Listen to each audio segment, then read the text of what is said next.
नमस्कार मित्रों, मैं विकास शाक्य एक बार फिर से आप सबका स्वागत करता हूं अपने चैनल पर। और आज हम शुरू करने जा रहे हैं भागवत गीता में एक नया चैप्टर नंबर 4। इस चैप्टर का नाम है दिव्य ज्ञान। ठीक है, इस चैप्टर के 4 श्लोक आज हम डिस्कस करेंगे। चैप्टर नंबर 4 से 1, 2, 3 एंड 4, पहला, दूसरा, तीसरा और चौथा, ये 4 श्लोक आज हम डिस्कस करेंगे। ठीक है, लेकिन उससे पहले हर बार की तरह मैं आपको बता दूं कि भागवत गीता को अगर आपको ठीक से समझना है, भागवत गीता के हर श्लोक का अगर सही से कॉन्फिडेंटली मतलब समझना है, तो आपको परा अपरा, प्रकृति के 3 गुण, प्रकृति के 24 तत्व, मन बुद्धि अहंकार और शरीर के 5 कोश, शरीर के इन 5 कोशों पर इन तत्वों का और प्रकृति के गुणों का क्या प्रभाव पड़ता है, किस तरीके से ये हमें हमारे कैरेक्टर को या फिर हमारी जो प्रवृत्ति है, जो हमारी टेंडेंसी है, हमारी जो फंडामेंटल प्रॉपर्टी है, जिस तरह के हम होते हैं, अच्छे बुरे, जिस भी तरह के होते हैं, वो किस तरीके से इम्पैक्ट करते हैं वो गुण और वो तत्व जो कि हमें ऐसा बनाते हैं, उनके बारे में आपको चैप्टर नंबर 13 और 14 भागवत गीता से पता चलेगा। और इन दोनों की प्लेलिस्ट हमारे ही चैनल पे अवेलेबल है, तो आप जाइए और चैप्टर नंबर 13 और 14 सबसे पहले देखिए। और उसके बाद अगर मौका मिले तो मुंडक उपनिषद, मांडूक्य उपनिषद और केन उपनिषद, ये 3 उपनिषद आप ज़रूर पढ़ जाइए, क्योंकि ये 3 उपनिषद पढ़ने के बाद ये कॉन्सेप्ट और भी ज़्यादा अच्छे से क्लियर हो जाता है। बेसिकली आप उसी तरीके से फॉलो कर सकते हैं जिस तरीके से हमने इस चैनल पर वीडियोस डाले हैं। सबसे पहले हमने चैप्टर नंबर 13 से लेकर के चैप्टर नंबर 18 तक कवर किया है। उसके बाद चैप्टर नंबर 7 से लेकर के चैप्टर नंबर 12 तक कवर किया है। उसके बाद हमने कवर किया है चैप्टर नंबर 1 से लेकर के चैप्टर नंबर 6 तक, जिसमें अभी हम चैप्टर नंबर 4 पे हैं। इसके बाद 2 चैप्टर और बाकी हैं और उसके बाद पूरी की पूरी भागवत गीता हमारे चैनल पर फिनिश हो जाएगी और इस चैनल पर सारे वीडियोस, सारी प्लेलिस्ट अवेलेबल होंगी। ठीक है, तो आप इसी तरीके से चल सकते हैं। अगर आपको भागवत गीता समझने में कोई भी प्रॉब्लम आती है तो इस सीक्वेंस में, जिस सीक्वेंस में हमने समझने का प्रयास किया है, अलग अलग वीडियोस डाले हैं अपने चैनल पर, उसी तरीके से आप भी समझ सकते हैं। ठीक है, अगर आपके ऊपर किसी गुरु का हाथ है तब तो कोई बात ही नहीं है, तब तो आप बहुत भाग्यशाली हैं। लेकिन अगर आप स्वाध्याय के माध्यम से आगे बढ़ रहे हैं और स्वाध्याय के माध्यम से अपने आप को इस लायक बनाने का प्रयास कर रहे हैं कि आपको किसी गुरु की कृपा प्राप्त हो जाए, क्योंकि गुरु आपको खोजता है, आप गुरु को नहीं खोजते, तो इस स्थिति में अगर आप अपने प्रयासों से आगे बढ़ रहे हैं तो आप निश्चित रूप से, अगर किसी तरह की प्रॉब्लम फेस करते हैं, जैसे कि कुछ लोग कहते हैं कि पहले दूसरे तीसरे चैप्टर को पढ़ा, फिर उसके बाद कई दिनों के बाद हमने चौथा चैप्टर उठाया, फिर उसके कई दिनों बाद फिर से दोबारा शुरू किया, तो ये इसलिए होता है क्योंकि एक रस आपको उसमें नहीं आ पाता, बिकॉज चीज़ें समझने में दिक्कत हो रही होती है। कई बार आपको लगता है कि इस श्लोक का हमने ये अर्थ समझा है, अगली बार हमने ये समझा है, तो हर बार ऐसा लगता है जैसे कि अलग अर्थ सुनने को और समझने को मिल रहा है। तो इन्हीं चीज़ों से बचने के लिए आप उसी तरीके से चल सकते हैं जिस तरीके से हमने इन चीज़ों को समझने का प्रयास किया है। अगर आपके ऊपर गुरु की कृपा है तो मैं फिर कहता हूँ कि आप सीधे पढ़ें, उल्टे पढ़ें, कहीं से पढ़ें। भागवत गीता कोई किताब नहीं है, ये जीता जागता परमात्मा है, परमात्मा का शरीर है। जैसे हमारे शरीर का कोई अंग हमसे अलग नहीं होता, हर पूरे के पूरे शरीर में हर अंग का एक सामंजस्य होता है, एक कोऑर्डिनेशन होता है। उसी तरीके से जब आपके ऊपर गुरु की कृपा हो जाती है तो आप समझ जाते हो कि पूरी की पूरी भागवत गीता एक अंग है, एक पूरा शरीर है, भगवान का शरीर है, परमात्मा का शरीर ही आप उसे समझिए, जिसमें किसी एक श्लोक को समझते समय उसका रिलेशन किस दूसरे श्लोक से है, उस दूसरे श्लोक का संबंध किस तीसरे श्लोक से है और किस श्लोक का संबंध पूरे के पूरे चैप्टर से है, ये आपको अपने आप समझ में आने लगता है। और क्यों हमने भागवत गीता को उल्टा पढ़ा है, पहले 13 से 18, फिर 7 से 12 और फिर 1 से 6, उसका रीज़न भी हमने अपनी एक प्लेलिस्ट बना करके क्लियर किया है। एक प्लेलिस्ट और है जिसका नाम है प्रीरिक्विजिट्स फॉर स्पिरिचुअल जर्नी। अगर आप उसे देखेंगे तो आपको समझ में आ जाएगा कि क्यों हमने ऐसा किया है। ठीक है, तो आइए आज की वीडियो शुरू करते हैं, क्योंकि इस वीडियो में अगर मैं वो डिस्कस करने बैठा तो फिर काफ़ी लंबी हो जाएगी। इसलिए आप प्रीरिक्विजिट्स फॉर स्पिरिचुअल जर्नी में जाइए और वहाँ पर जा करके शुरुआत के 5 या 6 वीडियो अगर आप देख लेते हैं तो आपको चीज़ें समझ में आने लगेंगी। ठीक है, आइए अब पहले, दूसरे, तीसरे और चौथे श्लोक को देखते हैं इस चैप्टर में। सबसे पहला श्लोक, भगवान श्री कृष्ण कहते हैं अर्जुन को कर्मयोग का ज्ञान अब दे चुके हैं, अब अर्जुन को वो दिव्य ज्ञान दे रहे हैं, दिव्य विज्ञान। ठीक है, अभी तक कर्म योग का विज्ञान था जिसमें फिलॉसफी थी, किस तरीके से आप सामने वाले की साइकोलॉजी को पकड़ करके उसे कर्म योग में लगा सकते हैं। कर्म योग केवल आपको खुद कर्म करना नहीं सिखाता, आपको दूसरों को भी कर्म में लगाना सिखाता है और उनको किस तरीके से बेटर आउटपुट लिया जाए, किस तरीके से उन्हें परमात्मा की ओर मोड़ा जाए, ये सिखाता है। तो जो पूरा का पूरा कर्मयोग है वो बेसिकली पूरा का पूरा चैप्टर अपने आप में पूरा का पूरा HR मैनेजमेंट का कोर्स ही समझिए आप उसे।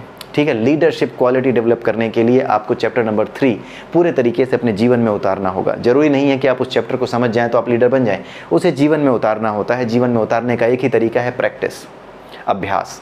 अभ्यास के बिना कुछ भी नहीं हो सकता। अभ्यास और वैराग्य, ये दो चीज़ें याद रखिए जो भगवान कृष्ण ने भागवत गीता में कही है कि बिना अभ्यास और बिना वैराग्य के आपको न तो ज्ञान योग में सिद्धि हो सकती है, न कर्म योग में सिद्धि हो सकती है, और ना ही भक्ति योग में सिद्धि हो सकती है। हर चीज़ की प्रैक्टिस करनी पड़ती है, क्योंकि प्रैक्टिस करने पर होता क्या है कि प्रकृति आपका सहयोग करने लगती है। जैसे जब आप गाड़ी चलाना सीखते हैं तो आप कभी भी ये नहीं बता सकते कि वो कौन सा दिन था, वो कौन सा समय था जब आप बिना इस बात का ध्यान दिए कि कहाँ ABC, एक्सीलेटर, ब्रेक और क्लच कहाँ कहाँ है, और मेरे पड़ोस में कौन बैठा है, गाना चल रहा है कि नहीं, या पीछे से लोग मुझे टोक रहे हैं या नहीं। ये सारी चीज़ें होते हुए भी किस तरह आप बड़े ही कॉन्फिडेंटली सारी बातें करते हुए, सबसे जो है बातें करते हुए आराम से कब गाड़ी चलाने लगे, किस क्षण ऐसा हुआ, किस दिन किस समय ऐसा हुआ, आप वो समय बता नहीं सकते। क्यों?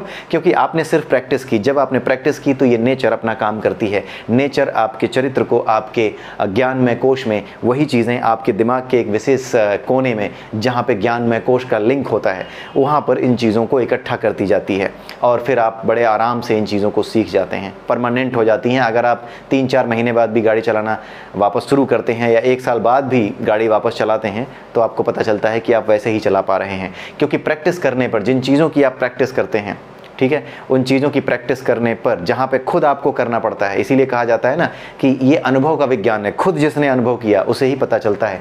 जितना ज़्यादा आप अपने अनुभव से सीखोगे उतना ही ज़्यादा वो चीज़ स्ट्रांग होगी और बहुत ज़्यादा लंबे समय तक याद रहेगी।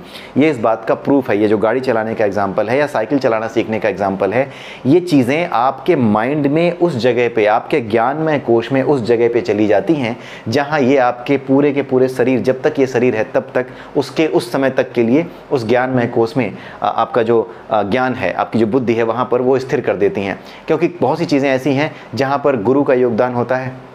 आप गुरु से सीखते हो, उसके बाद टीचर से सीखते हो फिजिक्स, केमिस्ट्री, मैथमेटिक्स, उसके बाद उसे याद करते हो, रटते हो। ठीक उसी तरीके से जिस तरीके से टीचर ने पढ़ाया, आप उसे उसी तरीके से याद रखने का, उसी तरीके से समझने का प्रयास करते हो। जब आप अपने आप से प्रयास करने लगते हो उन चीज़ों को नए तरीके से समझने का, इनोवेशन करते हो, तब आप क्या करते हो, गुरु का महत्व तब भी ख़त्म नहीं होता, टीचर का महत्व रहता है, क्योंकि उसने आपको शुरुआत दी। शुरुआत देने के बाद आप उसके ऊपर बिल्ड करते चले जाते हो, और आप जब खुद बिल्ड करते हो, खुद अनुभव करते हो विज्ञान को, खुद अनुभव करते हो मैथमेटिक्स को, तब आप क्या कर लेते हो, PhD करते हो, गणितज्ञ बन जाते हो, साइंटिस्ट, मैथमेटिशियन, कुछ भी बन सकते हो, राइट।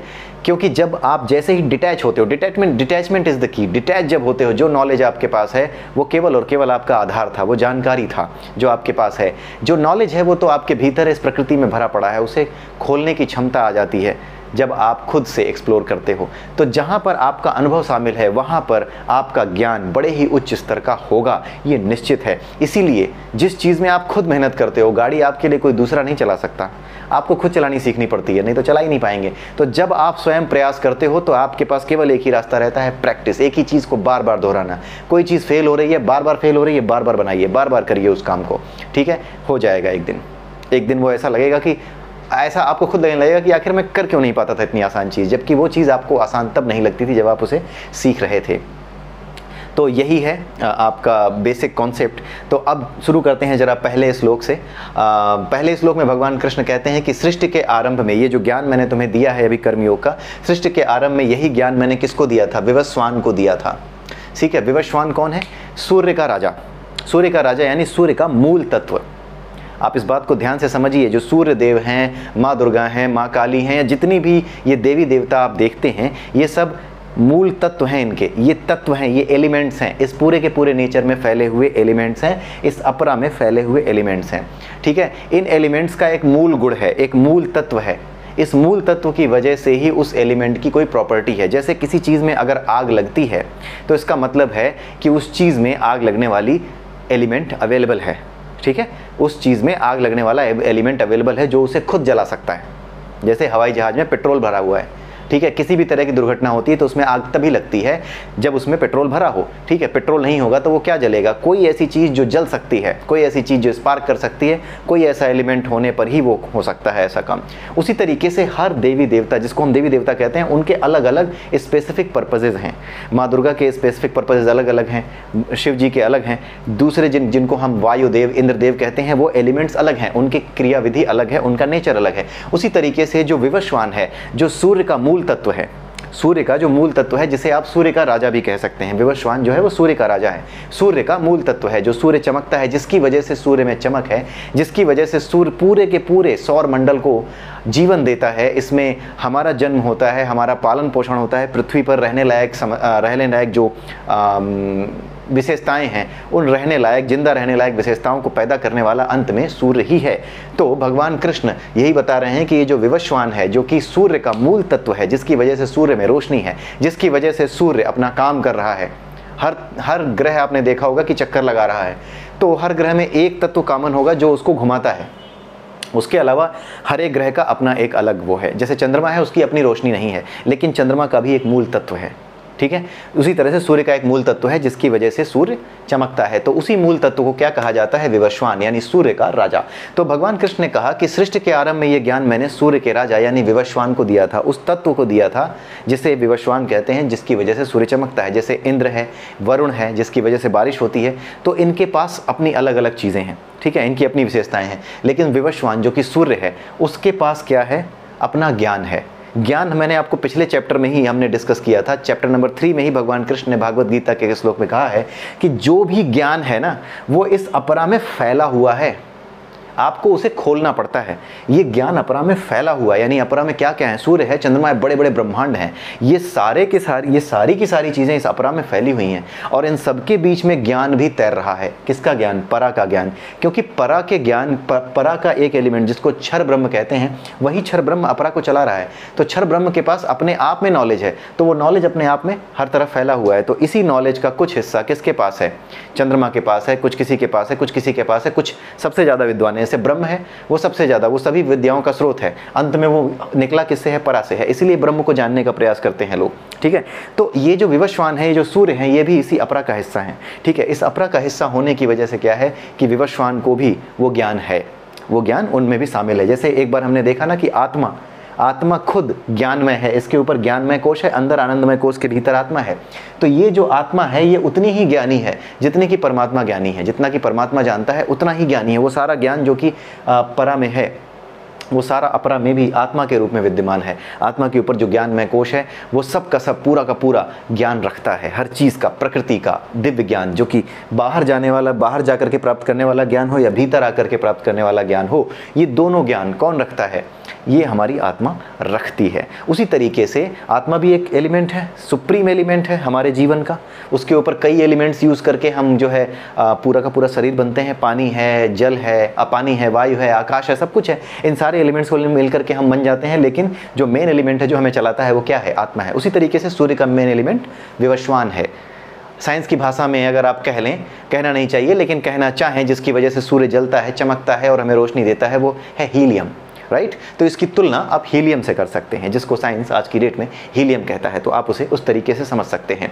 तो विवस्वान, ये देवी देवता, ये जो बातें, ये कई लोग ये कहते हैं कि बताओ यहीं पे, कुछ लोग तो ये कहते हैं लो यहीं पे पकड़ आ गया, तुम्हारे कृष्ण यहीं पकड़ में आ गए। ये तो क्या बेवकूफ़ी भरी बात कर रहे हैं, ये लोगों को बेवकूफ़ समझ करके जो है ये बताया जा रहा है कि सूर्य जो कि आग का चमकता हुआ गोला है, उसे ज्ञान दिया गया। अरे नहीं यार, ये पूरा का पूरा जब कॉन्सेप्ट समझोगे, इस फिलॉसफी को समझोगे, तब समझ में आएगा कि ये ज्ञान हमारे भीतर पहले से कैसे होता है। आखिर में कबीर दास जी ने कौन से वेद पुराण पढ़े थे? अगर आप कबीर दास जी की बाड़ी सुनोगे, उनकी बातें सुनोगे, तो उसमें उन्होंने स्वयं बात की है 5 तत्वों की, 3 गुणों की। 5 तात पर ज्योत जले, 3 गूढ़ पर तेज हमारा, 5 तात पर ज्योत जले। एक गाना है ना, सकल हंस में राम बिराजे। कभी आप सुन करके देखिएगा, इस गाने को आज ही जा करके सुनिएगा। ये कबीर की वाणी है। कबीर तो अनपढ़ थे, उन्होंने कहाँ से पढ़ा, कहाँ से पता चल गया उन्हें? क्योंकि ये ज्ञान कहीं बाहर नहीं है, ये वेदों पुराणों में तो संकलन किया गया है। जो जानते हैं उन्होंने प्रजा के भले के लिए उसको लिख दिया है, लेकिन ये ज्ञान हमारे भीतर पहले से है, इस अपरा के हर तत्व में पहले से है। चाहे वो सूर्य हो, चाहे वो हमारी आत्मा हो, चाहे कोई भी हो, उसके भीतर ये ज्ञान पहले से है, उसे खोलना पड़ता है। अब ये जो तत्व हैं अपरा के, अब क्योंकि सूर्य हैं, ये सारे तत्व हैं, ये हमारी तरह बुद्धि नहीं रखते, मन नहीं रखते, ये केवल ईश्वर की आज्ञा के अनुसार, यानी उनकी मशीनरी के अनुसार चल सकते हैं। इसीलिए अपने मन से ये उगते और अस्त नहीं होते। ऐसा नहीं किसी दिन सुबह 5 बजे उग गए तो किसी दिन जो है सुबह 8 बजे उग रहे हैं। जिस मौसम के अनुसार, जिस समय उसे उगना चाहिए सूर्य को, उसी नियम के अनुसार वो अपना मशीनरी के अनुसार वो उगता है और डूबता है, ठीक है। तो भगवान कृष्ण ने यही इसलिए कहा है क्योंकि सृष्टि के आरंभ में ये ज्ञान मैंने विवस्वान को दिया था, क्योंकि विवस्वान सूर्य का तत्व है, मेन तत्व है, ठीक है। और उसके बाद विवस्वान ने किसको दिया? मनु को दिया, और मनु ने इक्ष्वाकु को दिया। इक्ष्वाकु कौन है? इक्ष्वाकु वंश एक है जिसमें भगवान राम पैदा हुए थे, इक्ष्वाकु वंश के शासक थे। तो विवस्वान से मनु और मनु से इक्ष्वाकु, इनके बारे में डिटेल में आप पढ़ना चाहें मनु और इक्ष्वाकु के बारे में तो आप जाकर के देख सकते हैं। इस वीडियो में हम उसको कवर नहीं करने जा रहे हैं, ठीक है। दूसरे श्लोक में भगवान कृष्ण कहते हैं कि इस प्रकार गुरु शिष्य परंपरा द्वारा यह ज्ञान प्रदान किया गया। आपने देखा ना, विवस्वान, विवस्वान से मनु, मनु से इक्ष्वाकु, यानी एक सीक्वेंस है। तो गुरु शिष्य परंपरा द्वारा यह ज्ञान प्राप्त कर दिया, ज्ञान प्रदान किया गया। राजर्षियों ने इसे ऐसे ही समझा, गुरु शिष्य परंपरा से ऐसे ही समझा। राजर्षि कौन होते हैं? राजर्षि वो लोग होते हैं जो विद्वान हैं, जो ईश्वर के साथ अपने संबंध को, अपनी आत्मा के अस्तित्व को जानते हैं और साथ में काम क्या करते हैं? क्षत्रियों वाले, यानी प्रजा का पालन पोषण करना, ठीक है, प्रजा का ध्यान रखना, प्रजा को अनावश्यक हमलों से बचाना, अपनी प्रजा के खाने पीने का इंतजाम करना, उनके सुख सुविधाओं का ध्यान रखना, उनके आगे बढ़ने का मार्ग खोलना, वो अपने धर्म के मार्ग पर चल सकें, ऐसी शिक्षा देना, ठीक है। तो भगवान कृष्ण कहते हैं कि ये गुरु शिष्य परंपरा द्वारा प्रदान ऐसे ही किया गया, राजर्षियों ने इसे ऐसे ही समझा, किंतु काल क्रम में यह व्यवस्था छिन्न हो गई। यानी समय बीतने के साथ साथ, जैसे आज हुआ है ना, आज ये सारा ज्ञान गायब हो चुका है, लोगों को पता भी नहीं है। लोग पढ़ते हैं लेकिन समझ में नहीं आता। कई बार बहुत से वीडियोस बने जा रहे हैं, लोगों की क्रेविंग है ये, आपने ध्यान से देखा होगा यूट्यूब पे बहुत से जो है भागवत गीता के वीडियो बनने लगे हैं। मैं ये नहीं कह रहा कि सही है गलत है, सब महान है, सब के सब भगवान की बात बता रहे हैं, लेकिन हुआ क्या है, ये मैं बताना क्यों चाह रहा हूँ? ये बताना इसलिए चाह रहा हूँ क्योंकि ये क्रेविंग दिखाता है आपकी, हमारे समाज में जो क्रेविंग है, अब जो एक वो बढ़ चुकी है, एक क्रेविंग बढ़ चुकी है कि अब मुझे भी अपने परमात्मा को जानना है, समझना है परमात्मा के ज्ञान को। ये क्रेविंग बढ़ने की वजह से ये हो रहा है। अब ये हो रहा है तो कहीं ना कहीं से ये गुरु शिष्य परंपरा अपने आप फिर से शुरू हो जाएगी और अपने आप फिर से ये ज्ञान सही लोगों तक पहुँच जाएगा, उसी रूप में जिस रूप में भगवान कृष्ण ने इसे समझाया था। तो भगवान कृष्ण ने कहा कि ये गुरु शिष्य परंपरा आज के समय में बिखर चुकी है, यानी उस समय द्वापर युग में भी बिखर चुकी थी। यानी उस समय भी लोग ऐसे थे जो इन चीज़ों को समझना बंद कर चुके थे, अपने आप से पढ़ना, कोई भी अर्थ निकालना, धर्म का कोई भी अर्थ निकालना, ये सीख चुके थे। इसी वजह से तो महाभारत हो रही थी। दुर्योधन के हिसाब से उसने अगर अपनी भाभी की साड़ी भी खींच दी तो भी वो धर्म के रास्ते पे था। आप उसका डायलॉग सुनिए, वो तब भी कहता था कि मैं धर्म के रास्ते पे हूँ। क्यों? क्योंकि उन्होंने धर्म ग्रंथों को पढ़ करके, इस ज्ञान को भूल करके अपने हिसाब से धर्म का अपना मतलब निकालना शुरू कर दिया था। और जब सब अपना अपना धर्म लेकर के बैठ गए जो एक दूसरे से टकराता था, तो फिर धर्म युद्ध हो गया। फिर यह तय हो गया कि कौन धर्म है और कौन अधर्म है, और इसी को तय करने के लिए भगवान कृष्ण ने अवतार लिया। ये क्या होता है, अवतार क्या होता है,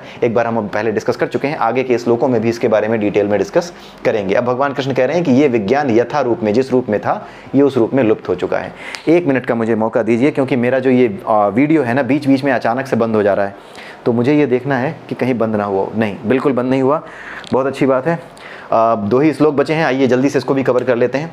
तीसरा श्लोक देखते हैं। भगवान कृष्ण कह रहे हैं कि आज मैं तुमसे फिर से ये ज्ञान कहने जा रहा हूँ। क्यों? क्योंकि तुम मेरे भक्त हो और मेरे मित्र भी हो। भगवान कृष्ण ने साफ साफ बता दिया कि तुम मेरे भक्त हो। भक्त यानी मुझ पर पूरा विश्वास रखते हो, मेरे सामने तुमने सरेंडर कर दिया है। कैसे? कि हे ईश्वर, ना तो ये गांडीव, मेरे पास ये गांडीव है जिससे मैं पता नहीं कितने बड़े बड़े शत्रुओं का नाश कर चुका हूँ, ये गांडीव भी मेरे काम नहीं आ रहा, और जो ज्ञान मैंने आपके सामने बघारा है पहले चैप्टर में, वो ज्ञान भी मेरे काम नहीं आ रहा। अब तो मुझे कुछ समझ में नहीं आ रहा कि युद्ध करूँ कि ना करूँ। वो अर्जुन ये जान रहा था कि युद्ध करूं कि ना करूं, करना जरूरी है या ना करना जरूरी है, इसका डिसीजन नहीं ले पा रहा था। उसने ये दृढ़ निश्चय नहीं किया था कि मुझे युद्ध नहीं ही करना है। उसने बोला कि इस स्थिति में मुझसे युद्ध नहीं होगा। उसने ये नहीं कहा कि मैं युद्ध करूंगा ही नहीं, उसने ये बोला कि इस स्थिति मुझसे युद्ध नहीं होगा। ना तो मेरा ज्ञान मुझे सहारा दे पा रहा है, ना ही ये जो गांडीव है जिससे मैंने बड़े बड़े शत्रुओं को मारा है, ऐसा कुछ मुझे नहीं दिख रहा कि जो अब मेरी इन शंकाओं को, इस मेरे भ्रम को, इस धर्म संकट से मुझे बाहर निकाल सके। तब वो भगवान कृष्ण के सामने ही जाकर के बैठ गया। उसने कहा कि अब मुझे बताइए कि कैसे आगे बढ़ा जाए, यहाँ से मैं कैसे आगे डिसीजन लूँ, डिसीजन मेकिंग में मेरी हेल्प कीजिए। तो यही कृष्ण से भगवान कृष्ण से अर्जुन कहता है। तो भगवान कृष्ण अब उससे कहते हैं कि अब मैं तुमसे पुनः इस विज्ञान को कहने जा रहा हूँ, क्योंकि तुम मेरे भक्त हो, क्योंकि तुमने सरेंडर कर दिया है, और तुम मेरे मित्र हो, अतः तुम इस दिव्य ज्ञान के रहस्य को समझ सकते हो। अब आप इसको समझिए। भगवान कृष्ण जब दुर्योधन के पास गए थे तो उसे भी समझाने का प्रयास किया था। लोग पूछते हैं कि जब भगवान कृष्ण अर्जुन को उपदेश दे सकते हैं तो दुर्योधन को भी तो दे सकते थे। दुर्योधन को दे सकते थे तो वो भी समझ जाता, उसे भी ज्ञान हो जाता, तो युद्ध नहीं होता। लेकिन ऐसा होता नहीं है दोस्तों। कभी भी किसी दुष्ट को, कभी भी किसी अधर्मी को ज्ञान नहीं दिया जा सकता। जिसकी बुद्धि वासनाओं में घिर चुकी हो, एक बार मैंने बताया, जिसकी बुद्धि, पिछले ही वीडियो में बताया, जिसकी बुद्धि वासनाओं में घिर चुकी हो, उसकी बुद्धि जो है जिसका मन वासनाओं में घिरा हो उसकी बुद्धि भी वासनाओं से घिर जाती है, और उन वासनाओं से दूर हटने के लिए उसको कर्म योग, ज्ञान योग या भक्ति योग की प्रैक्टिस करनी पड़ती है, जो कि दुर्योधन करने को तैयार नहीं था, न दुष्ट व्यक्ति न तैयार करने को होता है। आप सोच करके देखिए कि जो नास्तिक आदमी हो उससे कहो कि यार भक्ति योग की प्रैक्टिस करो ना, तुम नास्तिक हो, तुम आस्तिक बन जाओगे, लेकिन भक्ति योग की प्रैक्टिस करो। वो कहेगा कैसे? आप कहोगे कि यार भगवान के मंदिर में चलो, वहाँ आरती करेंगे, पूजा करेंगे, घर में अर्चा विग्रह स्थापित करो, रोज जैसे अपने बच्चे को नहलाते धुलाते हो वैसे भगवान कृष्ण की मूर्ति को नहलाओ धुलाओ। वो कहेगा पागल है क्या, चल यहाँ से, ठीक है। वो आपको बेवकूफ़ बताएगा, आपको ही कहेगा कि यार पढ़े लिखे होकर कैसी बात कर रहे हो। एक्चुअली वो आदमी ये नहीं समझता कि प्रैक्टिस का महत्व क्या है। प्रैक्टिस आपको उसी स्टेट में ला करके खड़ा कर देती है जिस स्टेट में आपको होना चाहिए। जिस चीज़ की प्रैक्टिस करोगे, नास्तिकता की प्रैक्टिस करोगे तो नास्तिक हो जाओगे। नास्तिकता भी एक प्रैक्टिस है, लगातार हर रोज वो बड़े नियम से, हम बड़े नियम से भले ही भगवान की पूजा ना करें, लेकिन नास्तिक नियम से हर रोज भगवान के प्रति अपना द्वेष प्रकट करता है, दुत्कारता है। सुबह उठते ही, कोई चीज़ याद आते ही, न्यूज़ देखते ही वो ईश्वर को दुत्कारता है, ईश्वर के कॉन्सेप्ट को दुत्कारता है। ये क्या है? ये रोज रोज दुत्कारना एक प्रकार की प्रैक्टिस है। वो प्रैक्टिस कर करके अपने आप को इतना मजबूत बना चुका है कि वह अखंड वो हो चुका है नास्तिक। अब उसको पीछे लाना बड़ा मुश्किल है। वो पीछे तभी आएगा जब भगवान कृष्ण का कहा हुआ वो श्लोक लागू होगा कि 4 तरह के लोग ही मेरी सेवा करते हैं, जो आर्त हो यानी दुखी हो, दुखी यानी चारों तरफ से लात खा करके पड़े हुए हैं, सारे प्रयास करके देख लिए, दुनिया के सबसे ताकतवर आदमी बन गए, लेकिन उसके बावजूद भी सब कुछ उसके हाथ में नहीं है। जिस दिन उसे ये समझ में आ गया, जब वो दुखी हो गया, तब वो जानने का प्रयास करता है कि आखिर में ऐसा क्या है जो हर किसी की इच्छाएं पूरी नहीं होती। आखिर में ये दुनिया ऐसी क्यों है कि यहाँ अधर्म ही रहता है। आखिर में ऐसा क्या है कि इस दुनिया में कभी संपूर्ण शांति आई ही नहीं। आखिर में ऐसा क्या है कि ये दुनिया कुत्ते की पूंछ की तरह टेढ़ी की टेढ़ी ही रहती है, चाहे इसे कोई कितना भी सीधा करे। तो जब वो इन प्रश्नों के उत्तर खोजने निकलता है, तब वो नास्तिक वापस आस्तिकता की ओर मुड़ता है। इसमें हो सकता है 1 जन्म का समय लगे, इसमें हो सकता है कई जन्मों के समय लगे, लेकिन अंत में उसका भाग्य यही है कि जाना उसको यही है। तो लात खाते खाते, थपेड़े खाते खाते अंत में जाएगा वो परमात्मा की ही ओर, ठीक है। तो यही चीज़ होती है। तो भगवान कृष्ण अर्जुन को ये कह रहे हैं कि भाई मैं तुम्हें इस दिव्य ज्ञान को इसलिए समझा सकता हूं क्योंकि तुम मेरे भक्त और मित्र हो, तुम नास्तिक नहीं हो। दुर्योधन को जब समझाया तो दुर्योधन ने क्या कहा? दुर्योधन ने कहा जानामि धर्मम नच में प्रवृत्ति है, जानामि अधर्मम नच में निवृत्ति है। यानी हे कृष्ण, तुम गैया चराने वाले हो, बांसुरी बजा करके गोपियों के साथ नाचने वाले इंसान हो, तुम मुझे धर्म और अधर्म मत समझाओ। मैं जानता हूं धर्म क्या है, लेकिन अपने आप को धर्म के रास्ते पर चला नहीं सकता। मैं ये भी जानता हूं कि अधर्म क्या है, लेकिन अपने आप को अधर्म के मार्ग पर चलने से रोक नहीं सकता, ठीक है। ये सारी चीजें वो कहता है, जो अर्जुन है वो ये सारी बातें कहता है। दुर्योधन जो है ये सारी बातें कहता है। तो वो पहले ही कह देता है कि तुम निकलो। वो सरेंडर नहीं करता। जो सुनने की स्थिति में ना हो, सरेंडर ना करे, वो सुनने की स्थिति में नहीं होता। जो सुनने की स्थिति में ना हो, समझने की स्थिति में ना हो, पूरा विश्वास जिसे ना हो कि मुझे यहीं से उत्तर मिलेंगे, उसे कुछ नहीं समझाया जा सकता। It's all about practice. और अर्जुन के भीतर पहले ही धर्म की प्रैक्टिस की वजह से, कर्मयोग की प्रैक्टिस की वजह से, ज्ञान की प्रैक्टिस की वजह से कुछ गुण मौजूद थे, जिसकी वजह से वो समर्पित हो सका। क्योंकि जीवन भर उसने अपनी माँ की वजह से, पिता की वजह से, कृष्ण का साथ होने की वजह से, कृष्ण ने उसको बार बार सलाह दी। एक बार कृष्ण भगवान का श्लोक हमने पढ़ा है ना पिछले चैप्टर में कि किसी दुष्ट को ये मत कहो कि तुम आज से ये करने लगो, बल्कि जैसे ही मौका मिले वैसे ही उसे ईश्वर के कामों में लगा दो। अपने साथ ले चले कि यार तुम्हें कुछ खर्च नहीं करना है, बस मेरे साथ चलो, गरीबों को कुछ पेंसिल और पेन बांटने हैं, ठीक है, किताबें बांटनी है। आपने उसे काम में लगाया, सेवा के काम में लगाया, ऐसे काम में लगाया जिसके बदले में कोई फल नहीं मिलने वाला है। जब इस ना फल मिलने वाले कर्म को वो आपके साथ करता है, तो वो महसूस करने लगता है कि हाँ ठीक है, ये अच्छा कर्म है, उससे खुद से अच्छा लगने लगता है। लेकिन ये लगातार कराना पड़ता है। 1-2 दिन करा के फिर कई साल बाद कराना ये नहीं है, उसको लगातार लगाना पड़ता है। लेकिन सेवा का भाव जैसे ही उसके मन में आता है कि हाँ एक बार मैंने ये किया था, अच्छा लगा, तो वो बार बार उन कामों को करने के लिए प्रेरित होता है। उसी तरीके से अर्जुन जो था वो क्या था, बचपन से ही थोड़ी थोड़ी भगवान कृष्ण का साथ होने की वजह से जब भी वो कुछ गलत जाता था तो भगवान कृष्ण उसको सलाह देते थे, नहीं अर्जुन अभी ये मत करो। तो उससे वो प्रैक्टिस कराई, उसको वो नीतियाँ बताई जो किसके सीक्वेंस में, किसके पैरेलल थी, कर्मयोग के पैरेलल थी, जो ज्ञान योग के पैरेलल थी। तो भगवान कृष्ण ने जो किया अपने जीवन में वो भागवत गीता में उतार करके बताया है। तो भागवत गीता और महाभारत कभी भी अकेले अकेले अलग अलग ना समझें, ये दोनों ही, भागवत गीता की जो पूरी की पूरी केस स्टडी है वही महाभारत है। ठीक है, पूरी की पूरी केस स्टडी आप समझिए। ठीक है, तो भगवान कृष्ण यही कह रहे हैं कि तुम समझ पाओगे क्योंकि तुम मेरे भक्त हो और मेरे मित्र भी हो। मित्र वो होता है जो पूरी तरीके से मित्र पर विश्वास करता है, इसीलिए उन्होंने कहा कि तुम मेरे मित्र और भक्त दोनों हो। भक्त इसलिए कि सरेंडर कर दिया किसकी तरह, गुरु मान करके, और मित्र इसलिए कि जो है सामान्य रूप में मेरा और तुम्हारा रिलेशन एक मित्र जैसा ही है। भगवान कृष्ण अर्जुन का रिलेशन मित्र जैसा ही है। अभी वो गुरु के रूप में भी स्वीकार करे बैठा है भगवान कृष्ण को, और मित्र तो है ही पहले से, मित्र जिसको कि पूरा विश्वास हो। ठीक है, तो यहाँ पर विश्वास भी था पूरा अर्जुन को, और साथ में वो रास्ता खोज भी रहा था, गुरु भी मान चुका था। इसीलिए भक्त और मित्र दोनों ही भगवान कृष्ण ने उसको संबोधित किया है। बड़े ध्यान से एक एक शब्द को समझना पड़ता है भागवत गीता के कि कोई शब्द क्यों इस्तेमाल किया गया है किसी खास जगह पर। ठीक है, अब अगला श्लोक देखते हैं, चौथा आखिरी श्लोक। अब भगवान कृष्ण से अर्जुन पूछता है। अब अर्जुन बेसिकली जो क्वेश्चन पूछता है वो अर्जुन का क्वेश्चन नहीं है, वो हम सब का क्वेश्चन है। और अर्जुन इसलिए पूछता है ताकि हम सबको उत्तर मिल सके और अर्जुन भी जान सके कि आखिर में इस दिव्य ज्ञान का रहस्य क्या है जो आप ये बता रहे हो कि आपने पहले ये सूर्य को बता दिया, उसके बाद जो है गुरु शिष्य परंपरा से ऐसे ऐसे बढ़ गई, और अब आप मुझे भी बताने जा रहे हो। तो अर्जुन को डाउट यहीं पे हुआ कि सृष्टि के आरंभ में सूर्य को आपने ये ज्ञान कैसे दिया, जबकि आप तो आज के समय में पैदा हुए हो और सूर्य तो पता नहीं कब से चमक रहा है।